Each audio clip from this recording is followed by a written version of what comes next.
Thank you so much for having me. Before I begin, I would like to acknowledge the traditional custodians of the land in which we meet and pay my respects to elders both past and present. Today we celebrate International Women's Day with the focus being bold for change. I think it's safe to say that in recent years a lot has changed, but we still have such a long way to go. I don't believe that we live in an equal society, and I'm doubtful that I'll see that in my lifetime, but I'm hopeful that my daughter will see it in her lifetime. So what then, or I suppose isn't that what we all want, to know that what we're doing in our lives today will positively impact the lives of our daughters and sons in future generations. So what can we do now to ensure that we continue to progress? We have to be able to adapt to change and the transitions that come with change. We have to be conscious about change because it's the only way that we will live within a society that practices equality. Certainly in my 31 years, as I said, a lot has changed. But what remains unchanged, I think, is due to fear. Our fear of things that are different, our fear of the unknown. And the only way we dispel those fears is by educating ourselves, by asking questions and by pushing boundaries. And I know how daunting all of that can be because I've had to do it my entire life. But I feel very, very lucky to have been born in an era where it is okay to ask questions.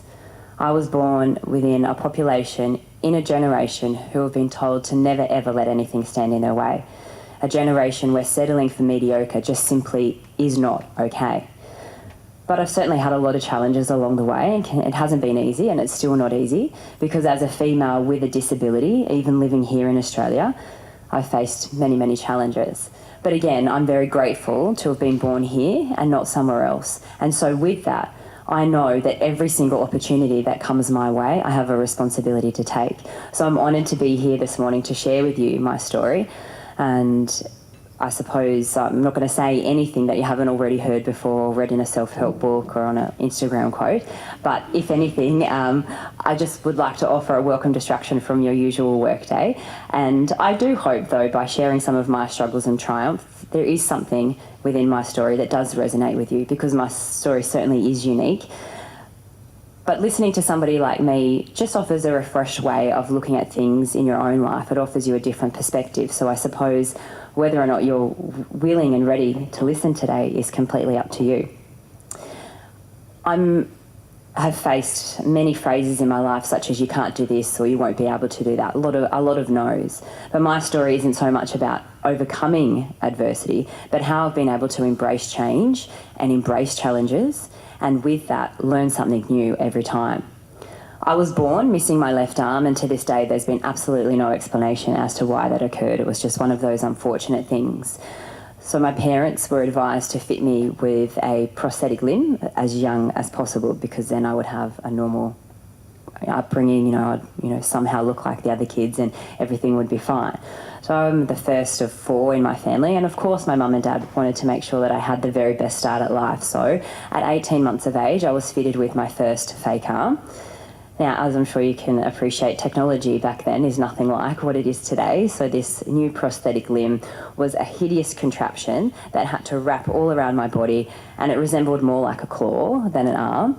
And it was very, very difficult. I have a 17-month-old now, and I think, gosh, I don't remember myself being 18 months old, but I can just imagine how difficult it must have been trying to get used to this new, heavy, disgusting-looking contraption.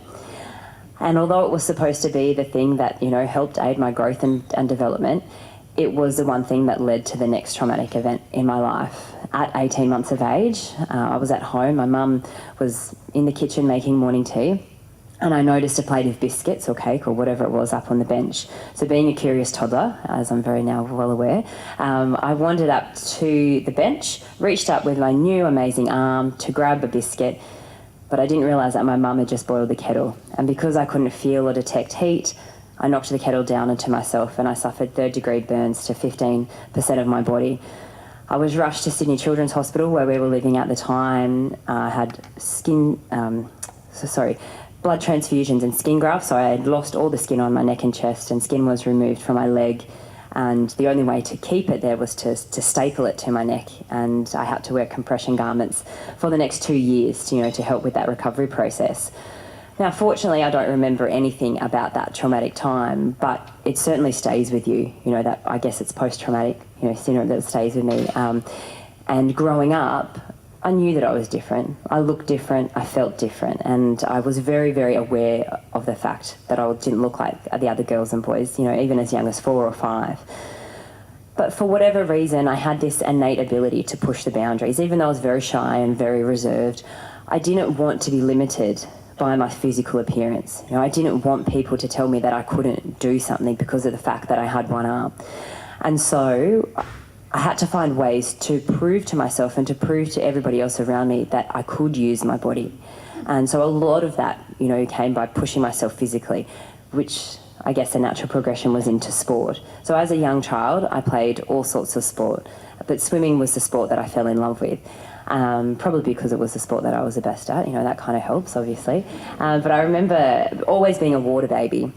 I had a backyard swimming pool, as a lot of families do in Australia, and so I loved being in the water. I felt confident in the water, but I'd never competed before. So at my first school swimming carnival at the age of 10, when I won the 50 metres freestyle and beat all the girls and boys with 2 arms, I not only surprised everybody else, but also surprised myself. And it was the very first time in my life where I felt so much confidence and pride and, such a boost of self-esteem, of feeling that finally I've been recognised for something positive rather than something negative, rather than people focusing on my imperfections. I'd stunned everybody. Oh my God, look at what she can do, rather than what she can't. And so in that moment, I remember saying to my mum and dad, I want to swim for Australia. This is what I want to do. This feeling is addictive. It's exhilarating, and I never want to let that go. So my poor mum and dad spent every, waking moment driving me to the pool at 4:30 in the morning for the next 16 years until I got my licence, or the next 6 years, sorry. And there was so much joy that swimming brought to my life, but I was still struggling with body image issues. That was always something that was an underlying factor for me and remained so for many, many years. But I became very fast, very quickly. I was winning medals, winning competitions in Australia, breaking records, and was competing in the the open age bracket by the time I was 13, and it was then that I was selected onto the first international swimming team, the baby of the team, and I continued to represent Australia for 7 consecutive years, wearing the green and gold very, very proudly. It was a phenomenal experience. And when the 2000 Olympics were here in Sydney, there was this sudden urge and, I suppose, interest in sport, because up until then, and even to today, when I was involved, there was no interest really in Paralympic sport. It certainly wasn't televised, so while I was training and competing with other able-bodied athletes, I felt so disheartened because I wasn't getting the same recognition that they were.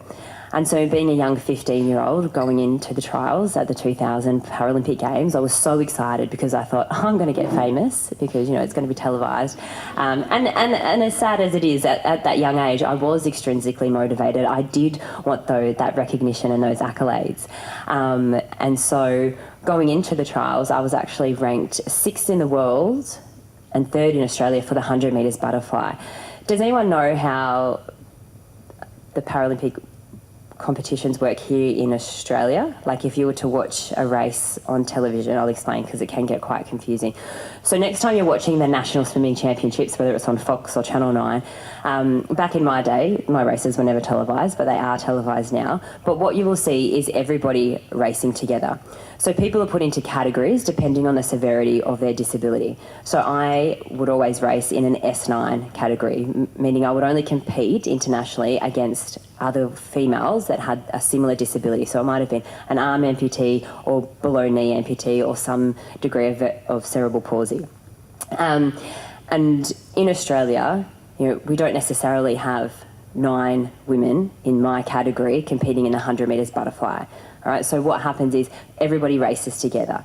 And so on TV, it looks a little bit confusing because the person who touches first might not win a medal, because the person who wins a gold medal is the person who gets closest to their world record in their classification.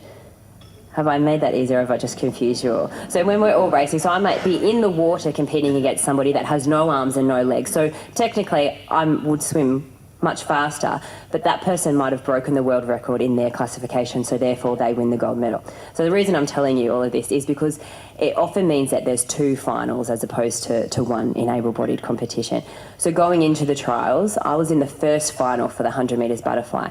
I had been fitted up for the Australian uniform because technically I was already on the team. Being ranked 3rd in Australia and 6th in the world meant that if I could just keep that time and that ranking, I would be going to the games. He had to be in the top 8 in the world. The girl that was ranked 4th in Australia was 7th in the world, so we had quite a strong contingency ready to go. And I just thought, I've just got to beat her, but she was in the race behind me. So I finished my race and did a PB, which was amazing. So I was like, this is it, I am on the team. So I'll just wait and see how Kate goes. She swam 1/100th of a second faster than I did. And so in that split second, my dreams of representing Australia here in my hometown were demolished. That was it. There was nothing. Even though I'd been fit up for everything had been organised. I think my parents had even put deposit down to because we were still living in Grafton in country New South Wales, to do the travel for the games. Gone. As a 15-year-old, I don't think I quite understood the magnitude of everything, that was going on. But I was absolutely devastated. I remember just being so embarrassed to go back to my hometown and to my parents and family and friends and say, I didn't do it. I'd been put on this pedestal as a young person in a country town and told that, yes, I could do these amazing things. And when push came to shove, I failed. And that's how I felt anyway. Over that space of a year, was, I guess, the beginning of a decade-long battle with depression. I internalised a lot of those dark and negative thoughts of not being good enough. If I didn't have swimming, who was I? Just a girl with one arm and scars. And for me, that was such a hard thing to try and come to terms with.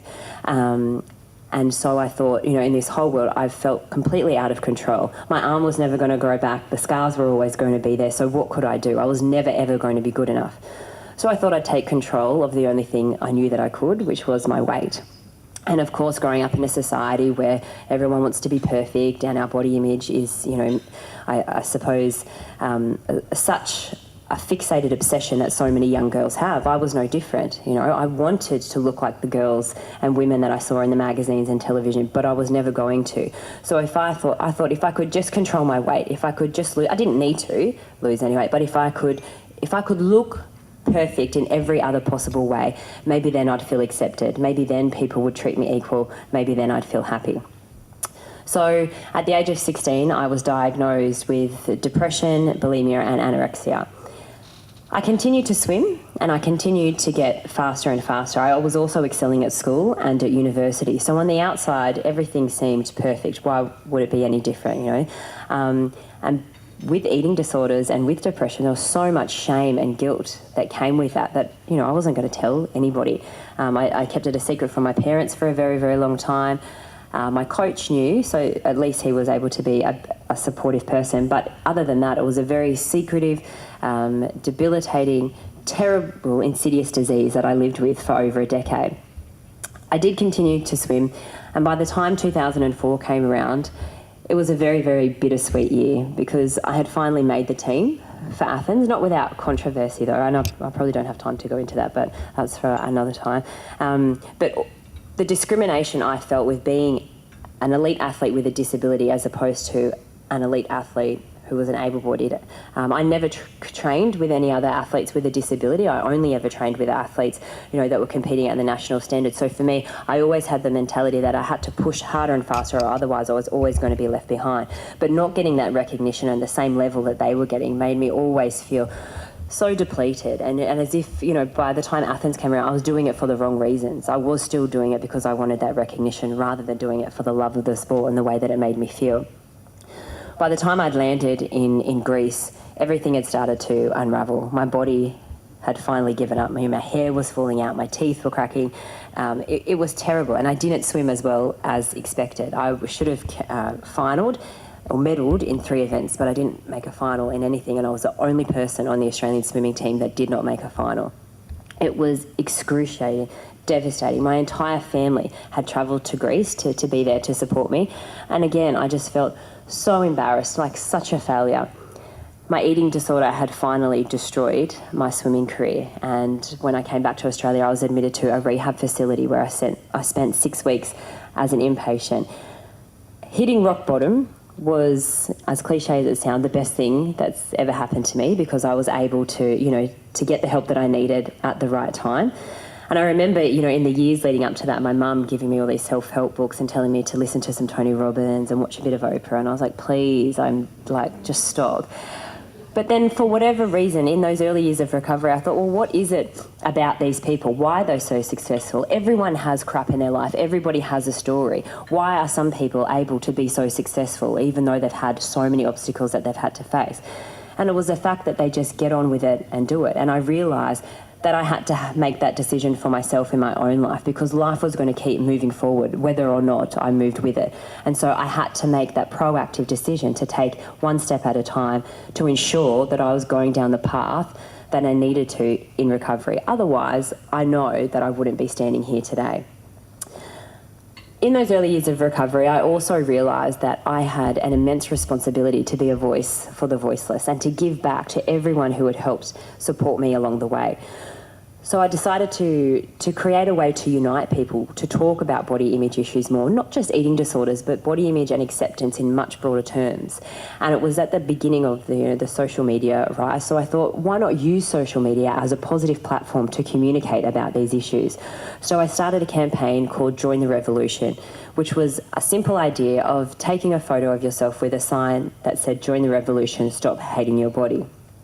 Now, I knew that social media had the potential to make this campaign go beyond barriers, but I had no idea just how far it would go. Now, if you were to Google later today, Join the Revolution, you would see images of people standing in front of the Taj Mahal, people in New York, people such as Turia Pitt, Nick Natanui, Andrew Embley, Lane Beachley, Kirk Pengelly, the Veronicas, families, young women, men, old, it didn't matter, and all of these people wanting to get involved in this campaign.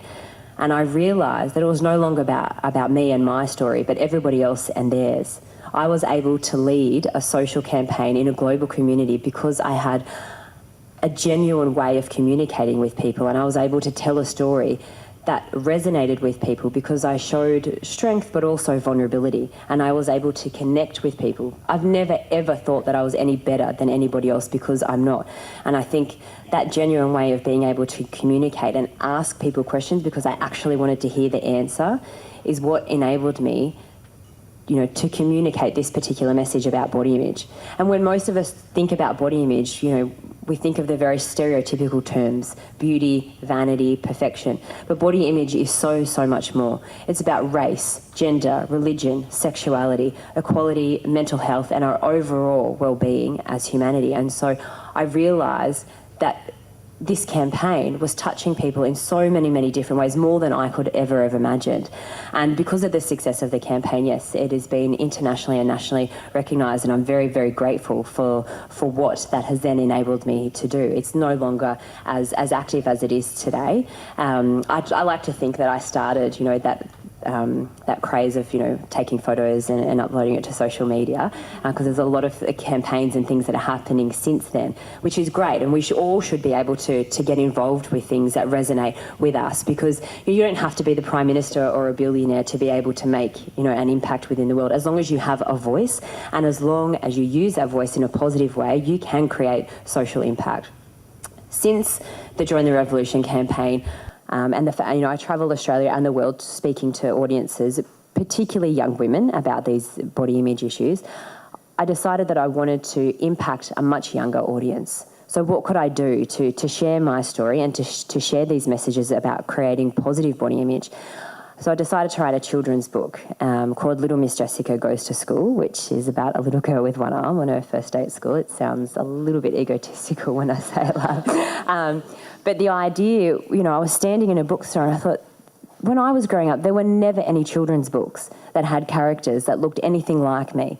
And so I wanted to create a resource for young children, regardless of whether they have a disability or not, but they could read about characters that represent what and who they see in real day life. And so it's about a little girl on her journey, on her first day, realising that she's different, and the other kids, realising that they're all different too, but it's their differences that bring them together.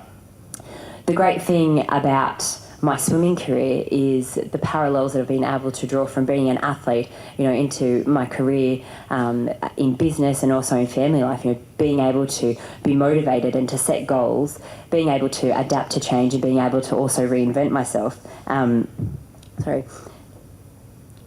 We are forever changing. Life is forever changing, but I think the problems that we face are due to our resistance of change and our fear of change. None of us know where we're going to be in 10 years, 5 years, or 2 years' time. We might have an idea, but none of us can be certain.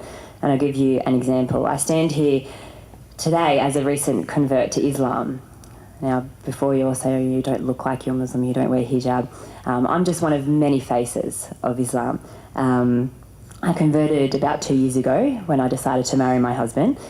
And before you all think that, it was forced upon me and that I had no choice, do I look like or sound like somebody that would let somebody else make that decision on my behalf? No way. And if you had told me 10 years ago that this would be my reality now, I would have said no way, because it wasn't my reality back then. But when we choose a life partner and when we look for someone who has the same values and the same dreams for the future and desires and goals, it's often very hard to find that match, but I feel very, very thankful that I have. When I first met my husband, it was those things that I was attracted to, his morals, his values, his beliefs, because they were exactly the same as mine. The only difference is he was Muslim. And as I've learned more about his religion and more about his culture, I realised just how similar we all are. Together we decided to be united as parents, as a family, and it's important, we do that for our daughter. I converted to Islam for a multitude of reasons, mainly love and respect and a desire to feel more connected with my family. But as a new convert, I'm not one-dimensional. I have previous ideas and beliefs, and I'm still grappling with all of that, and I'm on this journey going at my own pace. Most people expect me to be an expert on Islam and Middle Eastern politics, which I'm not. I am, however, a global citizen, as we all are, and I'm trying my best to positively contribute to humanity by sharing my story to help educate others. I have a responsibility to keep moving forward, paving the way for my daughter. I have a responsibility to show her through my actions and my behaviours that tolerance and acceptance starts at home. I have done a lot in my life, and there's been a lot of twists and turns, none of which I saw coming. But it's been my ability to embrace those changes and to embrace those challenges that have led me to where I am in my life, being the most content person that I have ever been. And so I'm very, very grateful for everything that has been thrown at me. I'm incredibly optimistic, indeed inspired by this generation, my generation, the Gen Y, the millennials. I have to mention, though, we shouldn't... I know that Gen Y has copped a lot of flack. I am one of 4 children born within 5 years. My mum is quite crazy.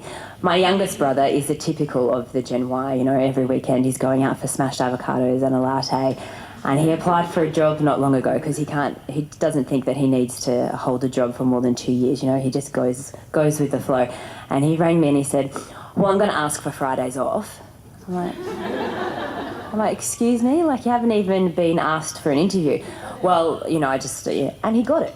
So there's something about, I just was like, I don't understand. I do not understand how, but he's brave enough to ask for what he wanted and he got it. So there's parts of me that think, gosh, you're arrogant, but well done. But I too am in that generation, nothing like my younger brother. So I think, credit, for him to be able to do that. But I think, we can't generalise. And because it is this generation of females in particular, who have never doubted that they're equal to men. And it's us who we demand to have choices in our lives. We demand to be able to make decisions about our own fertility, to choose who we love, and to be able to have the option to have a career and to succeed, but to be also able to care and nurture others in our life and not have those choices taken away from us. We're all globally connected citizens, and it's this generation who will break down those final set of barriers within our society and pave the way for women. It is this generation who will rise in record numbers to the top in politics, business, judiciary, and civil society. I have no doubt. But it only happens if we continue to lead by example and to show our daughters and future women and men can't be left out of this conversation either, that embracing change is empowering and it's liberating. But they only see that if we continue to do it by being bold enough to take risks. So thank you for having me.